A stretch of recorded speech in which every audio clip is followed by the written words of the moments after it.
মা মাংস খুব পয়সা নেই, মা পয়সা নেই, পয়সা নেই, যাও পয়সা নেই, যাও।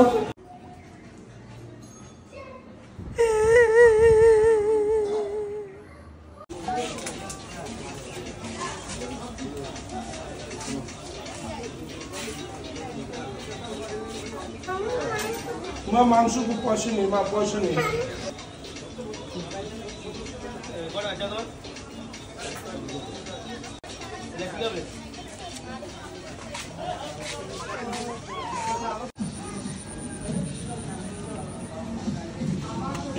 আরে দাদা মাথা ঠুকরাচ্ছ কেন, কি হলো?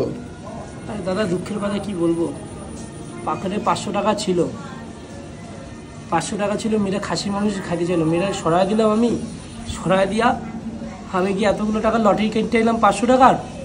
মানে 500 টাকা তুমি লটারি কিনেছো? এতগুলো লটারি টাকা একটা বাঁধলো না, আর মেয়েটা মাংসও খাইতে পারলো না। আমার এত খারাপ লাগছে।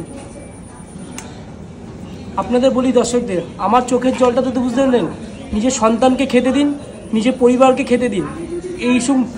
এইসব পাপের জিনিসের মধ্যে কিন্তু টাকা লাগাবেন না।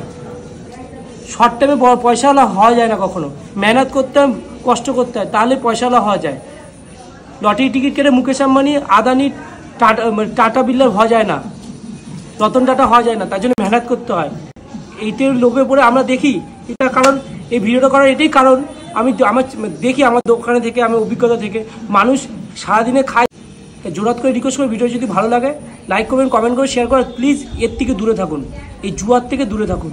মানুষ, এটাই হচ্ছে মোরাল অফ দ্য স্টোরি। এটার জন্য ভিডিওটা বানালাম, যে অনেক এরকম দেখেছি, আপনিও জানেন, যদি ভিডিওটা যদি দেখে ওখানে টাকা সত্ত্বকালীন সংসারকে দিই না, মানে বউকে দিই না, বা বাচ্চাকে খাওয়াই না, তারপর গিয়ে আমরা এই নোংরা জিনিসের মধ্যে গিয়ে ইনভেস্টমেন্ট করবেন না, এটাই বলা। Thank you very much.